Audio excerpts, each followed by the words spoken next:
നമ്മൾ കഴിഞ്ഞ ഡേയ്സിൽ മൾട്ടിപ്പിൾ ഇൻ്റലിജൻസ് തിയറി എന്താണെന്നും അതിൽ 9 ടൈപ്സ് ഓഫ് ഇൻ്റലിജൻസ് ഉണ്ടെന്ന് നമ്മൾ പറഞ്ഞിരുന്നു.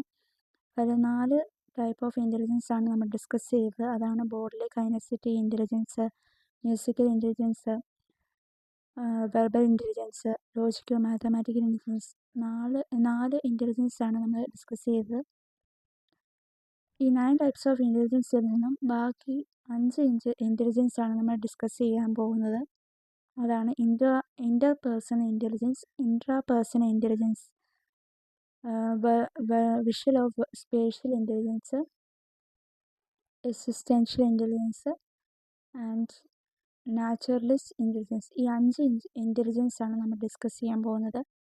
എന്താണ് ഇൻ്റർപേഴ്സണൽ ഇൻ്റലിജൻസ്?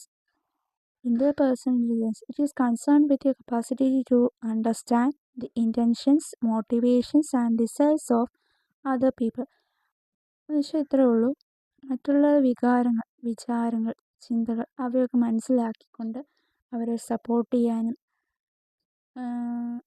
ഇൻട്രസ്റ്റോടെ കമ്മ്യൂണിക്കേറ്റ് ചെയ്യാനുള്ള ഒരു കപ്പാസിറ്റി, ആ ഒരു എബിലിറ്റിനെയാണ് ഇൻ്റർപേഴ്സണൽ ഇൻ്റലിജൻസ് എന്ന് പറയുന്നത്. എക്സാമ്പിൾ ആയിട്ടാണെങ്കിൽ Aisha understands another person's feelings and response appropriately. നമ്മുടെ ക്ലാസ്സിലെ ഒരു കുട്ടി ഒറ്റയ്ക്കിരിക്കുകയെന്ന് വെച്ചാൽ, വിഷമിച്ച് ഒറ്റയ്ക്കിരിക്കുകയെന്ന് വെച്ചാൽ, അതിൻ്റെ കൂട്ടുകാരിയാണ് ഐഷ. ഐഷ എന്ന് ചോദിക്കുക, എന്ത് പറ്റി? അപ്പോൾ അവൾ പറഞ്ഞു, ഒന്നുമില്ലടി. അപ്പം അവളുടെ ആ ഐഷയുടെ കൂട്ടുകാരിയുടെ ഫീലിങ്സ് എന്താണ്, മറ്റുള്ള ഫീലിങ്സ് എന്താണ്, ഇമോഷൻസ് എന്താണ്, ഒരു പ്രോബ്ലം എന്താണെന്നൊക്കെ കെയർഫുള്ളി ആയിട്ട് ലിസൺ ചെയ്തിട്ട് അതൊക്കെ സോൾവ് ചെയ്യാനും കമ്മ്യൂണിക്കേറ്റ് ചെയ്യാനുള്ള ആ ഒരു കഴിവ് ഐഷയ്ക്കുണ്ട്. അതുകൊണ്ട് ഐഷയ്ക്ക് ആ ഇൻ്റർപേഴ്സണൽ ഇൻ്റലിജൻസ് ഉണ്ട്. അതാണ് ഇൻ്റർപേഴ്സണൽ ഇൻ്റലിജൻസിൻ്റെ ബെസ്റ്റ് എക്സാമ്പിൾ എന്ന് പറയുന്നത്. വേറൊരു എക്സാമ്പിളായിട്ട് പറയുകയാണെങ്കിൽ a teacher adjusting the teaching style based on students reactions. സ്റ്റുഡൻസിൻ്റെ റിയാക്ഷനെ ബേസ് ചെയ്തുകൊണ്ട് ടീച്ചർ അവരുടെ ടീച്ചിങ് സ്റ്റൈൽ അഡ്ജസ്റ്റ് ചെയ്യുന്നു. എക്സാമ്പിളായിട്ട് പറയുകയാണെങ്കിൽ വളരെ എളുപ്പത്തിൽ പറയാൻ പറ്റും. നമ്മൾ 10ാം ക്ലാസ്സിലെ ബയോളജി പഠിക്കുക. അപ്പോൾ ഹാർട്ടിനെ കുറിച്ചൊക്കെ പഠിക്കുക, അല്ലെങ്കിൽ ബ്രെയിനിനെ കുറിച്ച് പഠിക്കുക എന്ന് വെച്ചാൽ, അതിൻ്റെ ബ്രെയിനിന് പല പാർട്സ് ഉണ്ട്, സെറിബ്രം, സെറിബെല്ലം, അതിനൊക്കെ കുറിച്ച് പഠിപ്പിക്കുമ്പോൾ കുട്ടികൾക്ക് പെട്ടെന്ന് മനസ്സിലാക്കാൻ വളരെ ബുദ്ധിമുട്ടായിരിക്കും. ഗ്രഹിച്ചെടുക്കാൻ ഭയങ്കര ബോറിംഗ് ഒക്കെ ആയിരിക്കും. അപ്പോൾ നമുക്ക് മനസ്സിലാക്കാൻ സാധിക്കും കുട്ടികൾക്ക് അത് ബോറായിട്ടുണ്ട്, മനസ്സിലായിട്ടില്ല. അപ്പോൾ അവർക്ക് ബോറാകാതിരിക്കാൻ, അത് ആ ക്ലാസ് ഇൻട്രസ്റ്റോടെ കേൾക്കാൻ, പെട്ടെന്ന് മനസ്സിലാക്കി പഠിക്കാനും വളരെ എളുപ്പത്തിൽ പഠിക്കാനും പറ്റുന്ന രീതിയിൽ നമ്മൾ കറണ്ട് സിറ്റുവേഷനിൽ ഏത് ടീച്ചിങ് സ്റ്റൈലാണ് എടുത്താൽ അതിൽ നിന്നും ഡൈവേർജ് ചെയ്ത് പുതിയ ടീച്ചിങ് സ്റ്റൈലിലേക്ക് അഡ്ജസ്റ്റ് ചെയ്ത് പഠിപ്പിക്കാനുള്ള ഒരു കഴിവ് ആർക്കുണ്ട്? ആ ടീച്ചറിനുണ്ട്. ഈ 2 എക്സാമ്പിൾസാണ് ഇൻ്റർപേഴ്സണൽ ഇൻ്റലിജൻസ്. അടുത്താണ് ഇൻട്രാപേഴ്സണൽ ഇൻ്റലിജൻസ്. എന്ന് വെച്ചാൽ ഇത്രയേ ഉള്ളൂ. നമുക്കെന്തെങ്കിലും ഫീലിങ്സോ ഫിയേഴ്സോ വല്ലതും ഉണ്ടെങ്കിൽ നമ്മുടെ വിചാരങ്ങൾ, നമ്മുടെ ഇമോഷൻസ് എന്താണ്, നമ്മുടെ കഴിവെന്താണ്, നമ്മുടെ സ്ട്രെങ്താണ്, നമ്മുടെ വീക്ക്നെസ് എന്താണ് എന്നൊക്കെ മനസ്സിലാക്കിക്കൊണ്ട് സ്വയം മോട്ടിവേറ്റ് ചെയ്ത് മുന്നോട്ട് പോകാനുള്ള ആ ഒരു കഴിവിനെയാണ് ഇൻട്രാപേഴ്സണൽ ഇൻ്റലിജൻസ് എന്ന്. നമ്മൾ ഇൻ്റർപേഴ്സണൽ ഇൻ്റലിജൻസ് നമ്മൾ പറഞ്ഞിരുന്നു. ഈ ഇൻ്റർപേഴ്സണൽ ഇൻ്റലിജൻസും ഇൻട്രാപേഴ്സണൽ ഇൻ്റലിജൻസും തമ്മിൽ തിരിച്ചറിയാൻ വളരെ പ്രയാസമാണ്, കൺഫ്യൂസ്ഡ് ആയിട്ടുള്ള കാര്യങ്ങളാണ്.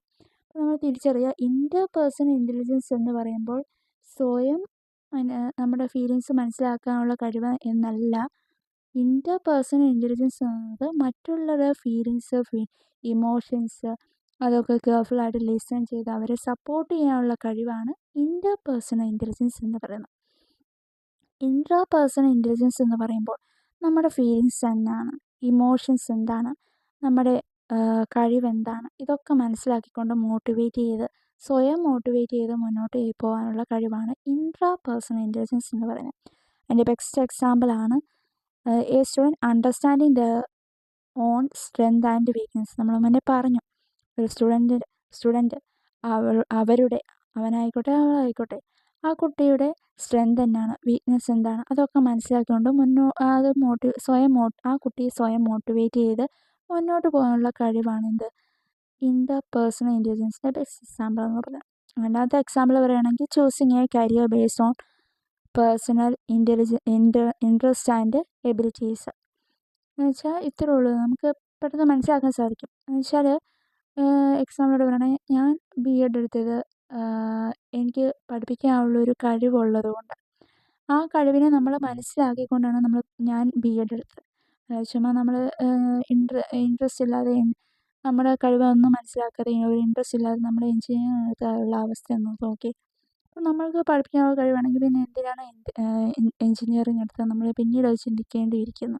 അപ്പോൾ നമ്മുടെ ഇൻട്രസ്റ്റ് എന്താണ്, എബിലിറ്റീസ് എന്താണെന്ന് മനസ്സിലാക്കിക്കൊണ്ട് വേണം, അതിനെ ബേസ് ചെയ്ത് വേണം കരിയർ ചൂസ് ചെയ്യാൻ. ഈ രണ്ട് എക്സാമ്പിൾസാണ് ഇൻട്രാപേഴ്സണൽ ഇൻ്റലിജൻസ്. ഇൻ്റർപേഴ്സണൽ ഇൻ്റലിജൻസും തമ്മിലുള്ള വ്യത്യാസം എന്താണെന്ന് എല്ലാവർക്കും മനസ്സിലായെന്ന് ഞാൻ വിശ്വസിക്കുന്നു. അടുത്താണ് നാച്ചുറലിസ്റ്റ് ഇൻ്റലിജൻസ്. നമ്മുടെ പ്രകൃതിയിലുണ്ടാകുന്ന മാറ്റങ്ങൾ, കറണ്ട് പ്രോബ്ലംസ് എന്താണ്, മൃഗങ്ങളെയും സസ്യങ്ങളെയും പ്രകൃതിയും ഒക്കെ മനസ്സിലാക്കിക്കൊണ്ട് അവരുടെ കാര്യങ്ങൾ എന്താണെന്ന് മനസ്സിലാക്കിക്കൊണ്ട് അനലൈസ് ചെയ്ത് നമ്മുടെ എൻവയോൺമെൻറ്റിൻ്റെ കറണ്ട് സിറ്റുവേഷൻസൊക്കെ മനസ്സിലാക്കിക്കൊണ്ട് അനലൈസ് ചെയ്ത് അത് സോൾവ് ചെയ്യാനുള്ള ഒരു കഴിവിനെയാണ് നാച്ചുറലിസ്റ്റ് ഇൻ്റലിജൻസ് എന്ന് പറയുന്നത്. എക്സാമ്പിളായിട്ട് പറയുകയാണെങ്കിൽ observing weather patterns and natural changes. നമ്മൾ മുന്നേ പറഞ്ഞു വെതറിൻ്റെ പാറ്റേൺസ് എന്താണ്, നാച്ചുറൽ ചേഞ്ചസ് എന്താണെന്ന് മനസ്സിലാക്കാൻ ഒബ്സർവ് ചെയ്യാനുള്ള ഒരു കഴിവ്, ഒബ്സർവ് ചെയ്യുന്നു. എന്നുവെച്ചാൽ നമ്മൾ ഈ ഏപ്രിൽ മാസത്തിൽ വളരെ ചൂടായിരുന്നു അല്ലേ, കോട്ടയത്തായാലും പാലക്കാടിലെ എല്ലാ ജില്ലകളിലും നല്ല ചൂടായിരുന്നു. അപ്പോൾ ഈ സമയത്ത് ചൂടാണെങ്കിൽ മെയ്യിലും ജൂണിലും ജൂലൈയിലും ഓഗസ്റ്റിലൊക്കെ അന്നേരമൊക്കെ എന്തായിരിക്കും, നല്ല മഴയൊക്കെ ആയിരിക്കും. അപ്പോൾ നമുക്ക് പെട്ടെന്ന് പ്രവചിക്കാനൊക്കെ സാധിക്കും. ഈ കാലാവസ്ഥ നിരീക്ഷകരൊക്കെ അങ്ങനെയാണ്. ഈ കാലാവസ്ഥയെ ഇതിനനുസരിച്ച് കറണ്ട് സിറ്റുവേഷൻ അനുസരിച്ചാണ് മുന്നോട്ട് പോകുമ്പോഴുള്ള വെതറിൻ്റെ പാറ്റേൺസ് എന്താണെന്ന് മനസ്സിലാക്കാൻ, പ്രകൃതിയിലുണ്ടാകുന്ന മാറ്റങ്ങളൊക്കെ മനസ്സിലാക്കാൻ സാധിക്കുക. രണ്ടാമത്തെ എക്സാമ്പിൾ എന്ന് വെച്ചാൽ understanding environment problems and conservation. എന്ന് വെച്ചാൽ എൻവയോൺമെൻറ്റിലെ കറണ്ട് പ്രോബ്ലംസ് എന്നാണ്, കൺസർവേഷൻ ഉണ്ടാകുന്ന പ്രോബ്ലംസ് എന്താണ്, അതൊക്കെ മനസ്സിലാക്കിക്കൊണ്ട് അത് ഓവർകം ചെയ്യാനുള്ള കഴിവാണ് മനസ്സിലാക്കുന്നു, അത് ഓവർകം ചെയ്ത് മുന്നോട്ട് പോകുന്നു. ഈ രണ്ട് എക്സാമ്പിൾസാണ് നാച്ചുറലിസ്റ്റ് ഇൻ്റലിജൻസ് എന്ന് പറയുന്നത്.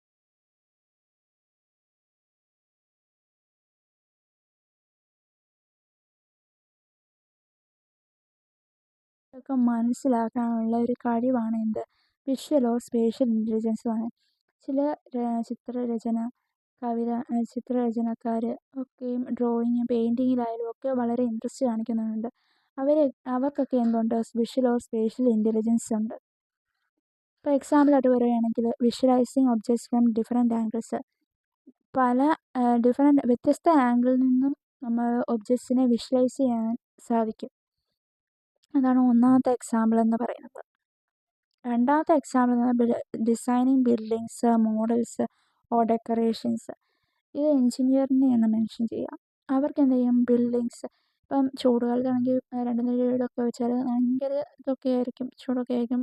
അപ്പോൾ അത് ഒന്നുകൂടെ മോഡിഫൈ ചെയ്ത് 4 വരി വീടാക്കുക, അല്ലെങ്കിൽ നാടൻ വീടാക്കാനുള്ള പുതിയ തരത്തിൽ നാടൻ വീടുകൾ എങ്ങനെയൊക്കെ മോഡിഫൈ ചെയ്ത് നിൽക്കാം, ആ ബിൽഡിങ്ങൊക്കെ മോഡിഫൈ ചെയ്ത് പുതിയ ഡിസൈനിലേക്ക് കൊണ്ടുവരാം. ആ ഒരു ഇതാണ് മോഡല്, ഡെക്കറേഷൻസൊക്കെ ഡിസൈൻ ചെയ്യാനുള്ളൊരു കഴിവാണെന്ത്, വിഷ്വൽ സ്പേഷ്യൽ ഇൻ്റലിജൻസ് എന്ന് പറയുന്നത്. ആദ്യത്തെ എക്സാമ്പിൾ പറഞ്ഞു ഡിഫറെൻറ്റ് ആംഗിൾസിൽ നിന്നും ഒബ്ജക്ട്സിനെ വിഷ്വലൈസ് ചെയ്യാൻ പറ്റുമെന്ന്. നമ്മളൊരു ഫ്ലവർ വേസ് എടുത്തു കഴിഞ്ഞിട്ട് അതിന് ഡിഫറെൻറ്റ് ആംഗിൾസിൽ നിന്നും കുറേ പേര് പടം വരയ്ക്കാൻ അറിയാവുന്നവരെ ചുറ്റിലും നിർത്തും. എന്നിട്ട് ഡിഫറെൻറ്റ് ആംഗിളിൽ നിന്ന് അവർ നോക്കി പടം വരയ്ക്കുന്നു. ഇപ്പം നമുക്ക് ആ ഒബ്ജക്ട്സിനെ വിഷ്വലൈസ് ചെയ്ത് പടം വരയ്ക്കാൻ സാധിക്കും. ആ ഒരു കഴിവിനെയാണ് വിഷ്വൽ അല്ലെങ്കിൽ സ്പേഷ്യൽ ഇൻ്റലിജൻസ് എന്ന് പറയുന്നത്. അടുത്താണ് എക്സിസ്റ്റൻഷ്യൽ ഇൻ്റലിജൻസ്. എന്ന് വെച്ചാൽ ഇത്രയേ ഉള്ളൂ, നമ്മുടെ ജനനം, മരണം, നമ്മുടെ ആശയങ്ങൾ എന്നാണ്, ചിന്തകൾ എന്നാണ്, ഇവയൊക്കെ മനസ്സിലാക്കാനുള്ളൊരു കഴിവാണ് എന്ത്, എക്സിസ്റ്റൻഷ്യൽ ഇൻ്റലിജൻസ് എന്ന് പറഞ്ഞാൽ. ഭാവിയിൽ എന്തായി തീരും, നമ്മൾ ജനിച്ചു കഴിഞ്ഞാൽ ഉണ്ടാകുന്ന മാറ്റങ്ങൾ എന്തൊക്കെയാണ്, എന്തൊക്കെ പ്രോബ്ലംസാണ് വരാൻ പോകുന്നത്, അതെങ്ങനെ സോൾവ് ചെയ്യാൻ സാധിക്കും, ഇതൊക്കെ മനസ്സിലാക്കി വെക്കാനുള്ള കഴിവാണ് എന്ത് എക്സിസ്റ്റൻഷ്യൽ ഇൻ്റലിജൻസ് എന്ന് പറയുന്നത്. നമ്മുടെ ജ്യോതിഷം നോക്കുന്ന ആൾക്കാരൊക്കെ അവർ അവർക്കറിയാം ഫ്യൂച്ചറിൽ എന്താണ് നടക്കുന്നത്, മരിച്ചു കഴിഞ്ഞാൽ മരിച്ചു കഴിഞ്ഞാൽ എന്താണ് സംഭവിക്കുക, പ്രകൃതിയിലുണ്ടാകുന്ന മാറ്റങ്ങൾ എന്തൊക്കെയാണ്, ഇതൊക്കെ നമുക്ക് ചിന്തിക്കാൻ കഴിയും. ആ കഴിവുള്ളവരെയാണ് എക്സിസ്റ്റൻഷ്യൽ ഇൻ്റലിജൻസ് എന്ന് പറയുന്നത്. എക്സാമ്പിളായിട്ട് പറയുന്നത് thinking about the future of humanity and world. മനുഷ്യരുടെയും ലോകമെമ്പാടുമുള്ള മനുഷ്യരുടെയും ഫ്യൂച്ചർ എന്താണെന്ന് ചിന്തിക്കാനുള്ള കഴിവാണ്. Trying to understand the connection between human and nature. മനുഷ്യരും പ്രകൃതിയും തമ്മിലുള്ള കണക്ഷനെ മനസ്സിലാക്കാൻ ശ്രമിക്കുന്നു. ഈ 2 എക്സാമ്പിൾസാണ് എക്സിസ്റ്റൻഷ്യൽ ഇൻ്റലിജൻസ് എന്ന് പറയുന്നത്. ഇത് രണ്ടും ഓർത്തിരിക്കുക. ഈ 5 ഇൻ്റലിജൻസ് നിങ്ങൾക്ക് മനസ്സിലായെന്ന് വിചാരിക്കുന്നു. എന്തൊക്കെയാണ് നമ്മൾ ഡിസ്കസ് ചെയ്തത്? ഇൻ്റർപേഴ്സണൽ ഇൻ്റലിജൻസ് എന്താണെന്നും ഇൻട്രാപേഴ്സണൽ ഇൻ്റലിജൻസ് എന്താണ്, വിഷ്വൽ ഓർ സ്പേഷ്യൽ ഇൻ്റലിജൻസ് എന്താണ്, പിന്നെ നാച്ചുറലിസ്റ്റ് ഇൻ്റലിജൻസ് എന്താണ്, എക്സിസ്റ്റൻഷ്യൽ ഇൻ്റലിജൻസ്, അവരുടെ ഓരോന്നിൻ്റെയും എക്സാമ്പിൾസ് നമ്മൾ ഡിസ്കസ് ചെയ്താണ്. ഇതെല്ലാവരും ഓർത്തിരിക്കുക. പിന്നെ മൾട്ടിപ്പിൾ ഇൻ്റലിജൻസ് തിയറിയുടെ എഡ്യൂക്കേഷൻ ഇംപ്ലിക്കേഷൻസ് ഞാൻ ഡിസ്ക്രിപ്ഷൻ ബോക്സിൽ കൊടുത്തിട്ടുണ്ട്. അതെല്ലാവരും വാച്ച് ചെയ്യുക. ഇന്നത്തെ വീഡിയോ വൈൻഡപ്പ് ചെയ്യാണ്. നെക്സ്റ്റ് ക്ലാസ്സസിൽ മറ്റ് പല തിയറീസ് നമുക്ക് ഡിസ്കസ് ചെയ്യേണ്ടതായിട്ടുണ്ട്. So signing off. Bye bye.